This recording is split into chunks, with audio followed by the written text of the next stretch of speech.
विद्यार्थियों, math angle channel पे आपका स्वागत है। लास्ट टाइम पे हमने क्वेश्चन नंबर 12 तक किया था। आज हम क्वेश्चन नंबर 13 को शुरू करने जा रहे हैं। आप देखिए question number 13। The number 1 2 3 4 are written separately on the 4 slip of the paper. ये 1 2 3 4 नंबर लिखे हुए हैं स्लिप के ऊपर अलग अलग। The slip are then put in a box. चारों स्लिप को मिक्स किया जाता है and put in the box, और बॉक्स के अंदर रखा जाता है। A person draws two slip from the box. एक आदमी 2 स्लिप बॉक्स में से निकालता है, वन आफ्टर द अदर, एक के बाद दूसरी, without replacement. Describe the sample space for the experiment. इसके लिए हमें सैंपल स्पेस लिखना। पहले तो आप ये समझिए, स्लिप है जो हमारी एक एक पे लिखा गया, दूसरी स्लिप पे 2, तीसरी पे 3, अगले पे 4, अलग अलग लिखा गया है। तो हमें एक स्लिप के बाद हमें दूसरी स्लिप निकालनी है। तो इसका जो सैंपल स्पेस वो देखिए भाई, एक के साथ 2 हो सकता है, एक के साथ 3 हो सकता है, एक के साथ 4 हो सकता है। आप इस बात को समझिए, स्लिप अलग अलग है तो एक के साथ में एक नहीं हो सकता। सिमिलरली 2 के साथ 2 नहीं हो सकता, 2 के साथ 1 हो सकता है, 2 के साथ में 3 हो सकता है, 2 के साथ में 4 हो सकता है। इसी प्रकार 3 1 हो सकता है, 3 2 हो सकता है, 3 4 हो सकता है। और उसके बाद देखिए, 4 के साथ 1 हो सकता है, 4 के साथ 2 हो सकता है, 4 के साथ 3 हो सकता है। जो ये केस है 1 1, देखिए आप 2 2, 3 3, 4 4, ये पॉसिबल नहीं है। आप समझिए इस बात को, क्योंकि सभी पे अलग अलग लिखा गया है। तो ये क्वेश्चन नंबर हमारा 13 है। उसके बाद में नेक्स्ट क्वेश्चन देखिए,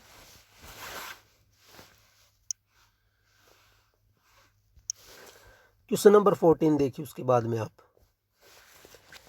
N experiment consist of the rolling a die. एक डाई को रोल्ड किया जाता है। डाई को रोल्ड करते हैं तो पहले आप समझिए आएगा 1 2 3 4 5 6 आ सकता है। अब कंडीशन देखिए, and then tossing a coin once. Coin को भी टॉस किया जाता है। क्वाइन पे क्या आ सकता है, हेड या टेल आ सकता है। आप समझो मेरी बात को। If the number on the die is even. देखिए क्वाइन को तभी टॉस किया जाएगा जब डाई के ऊपर इवन नंबर आए, मीन्स 2 4 6 आए तो ही क्वाइन को टॉस किया जाता है। If the number on the die is odd, यदि ओड नंबर आता है 1 3 5, ठीक है, then coin is tossed twice, तो क्वाइन को 2 बार टॉस किया जाएगा। 2 बार टॉस करेंगे तो क्या क्या आएगा, head head, head tail, tail head या टेल टेल। आप इस बात को समझो, हेड टेल और टेल हेड में दोनों में फर्क होता है, ठीक है।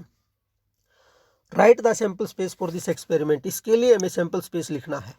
तो भाई अब हम सैंपल स्पेस को लिखेंगे कंडीशन को समझते हुए। सबसे पहले तो हमने डाई को रोल्ड किया और उसके साथ में क्वाइन टॉस किया। यदि डाई के ऊपर इवन नंबर आया तो इवन नंबर में आता 2 हेड हो सकता था, 2 टेल, ठीक है। 4 हेड हो सकता है, 4 टेल हो सकता है। सिमिलरली 6 हेड हो सकता है, 6 टेल हो सकता है। अब डाई के ऊपर यदि आता हमारा ओड नंबर तो क्वाइन को 2 बार टॉस, मतलब एक के साथ हेड हेड, आप समझो बात को, 1 हेड हेड लिख सकते हैं, 1 head tail, 1 tail head, comma लगाइए बीच में, और 1 टेल टेल। इसी प्रकार से आप आगे देखिए, 3 head head, 3 head tail, 3 tail head और 3 टेल टेल। सिमिलरली जो हमारा 5 है उसके साथ में देखिए आप, 5 head head, 5 head tail, 5 tail head और 5 टेल टेल। ये टोटल हमारा सैंपल स्पेस बनता, ठीक है। तो ये क्वेश्चन नंबर हमारा 14 है। उसके बाद नेक्स्ट देखिए आप, क्वेश्चन नंबर 15 सॉरी 15। एक क्वाइन इज टॉस्ड। सबसे पहले आप एक केस को समझा करो। क्वाइन को टॉस किया जाता है तो सिंपल सी बात है, हेड या टेल ही मिलेगा। अभी क्वेश्चन की आउटलाइन बता रहा हूँ मैं, सिंप्लीफाई नहीं कर रहे हम। If it shows tail, tail के ऊपर कंडीशन लगाई है।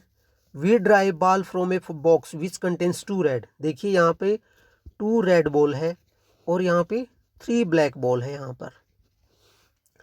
इफ इट सोज हेड, यदि हेड आता है, ये तो टेल के ऊपर कंडीशन है, हेड आता है, वी थ्रो ए डाई, तो इसके ऊपर हम डाई को थ्रो करते हैं। 1 2 3 4 5 6 मिलता है।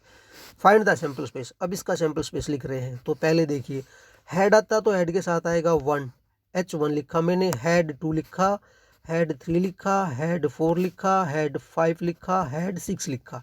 हेड की कंडीशन कंप्लीट की हमने। अब बात करते हैं टेल की। टेल के ऊपर 2 रेड बॉल थी, हमें एक बॉल निकालनी थी यहाँ पर। तो देखिए रेड थी तो TR1 लिखा, R1 का मतलब रेड बॉल, TR2 मतलब दूसरी रेड बॉल, ठीक है। अब TB1 इसका मतलब पहली ब्लैक बॉल, TB2 और लास्ट को मैं लिख देता हूँ TB3। ये हमारा सैंपल स्पेस हो गया, आप इसको अच्छे से समझ सकते हैं, ठीक है स्टूडेंट। ये टोटल पॉसिबल आउटकम बनते हैं हमारे। उसके बाद में नेक्स्ट क्वेश्चन देखिए। अब आप क्वेश्चन नंबर 16 देखिए। A die is thrown repeatedly until a 6 come up. एक डाई को थ्रो किया जाता है जब तक हमें 6 नहीं मिलता। What is the sample space for this experiment. इसके लिए क्या सैंपल स्पेस मिलेगा। देखिए हो सकता है भाई हमें हमारा जो टारगेट इस क्वेश्चन में जो हमें निकालना है वो 6 तक लिखना है। जब तक हम डाई को थ्रो करते रहेंगे जब तक हमें 6 नहीं मिलता। हो सकता है आपको पहली बार में ही मिल जाए, हो सकता है आपको दूसरी डाई पे थ्रो में मिले, दूसरे बार में, तो 1 6 हो सकता है 2 6 पे मिले, 3 6 4 6, मतलब हम डाई को दूसरी बार थ्रो कर रहे हैं, 5 6, ठीक है। हम 6 6 नहीं लिखेंगे क्योंकि यदि 6 का मतलब होता है कि पहली बार में मिल गया तो हमें आगे फेंकने की जरूरत ही नहीं डाई को। तो देखिए 2 बार हम कर चुके हैं, 1 बार को हम लिख चुके हैं। अब तीसरे का केस क्या बनता, मान लो पहले बार में नहीं मिला, दूसरी बार में नहीं मिला तो तीसरी बार में हो सकता है। समझिए आप बात को। सिमिलरली यहाँ पे देखिए पहली बार में नहीं मिला, दूसरी बार में भी नहीं मिल रहा है, यहाँ पे तीसरी बार में मिला आपको 6, ठीक है। इसी प्रकार आप आगे देख सकते हैं, हो सकता है 3 1 6 लिखना पड़े हमें, 4 1 6 लिख सकते हैं हम, ठीक है। इन पे मिले हमें 6 और इसी को आगे भी बढ़ा सकते हैं हम जब तक हमें 6 नहीं मिलता, ठीक है। तो आप इसको यहाँ तक लिख सकते हैं, उसके बाद में डैश डैश लगा सकते हैं। ये हमारा क्वेश्चन नंबर 16 था। तो स्टूडेंट ये हमारी एक्सरसाइज थी 16.1। उम्मीद करते हैं आपको समझ में आई होगी। Thank you, have a nice day.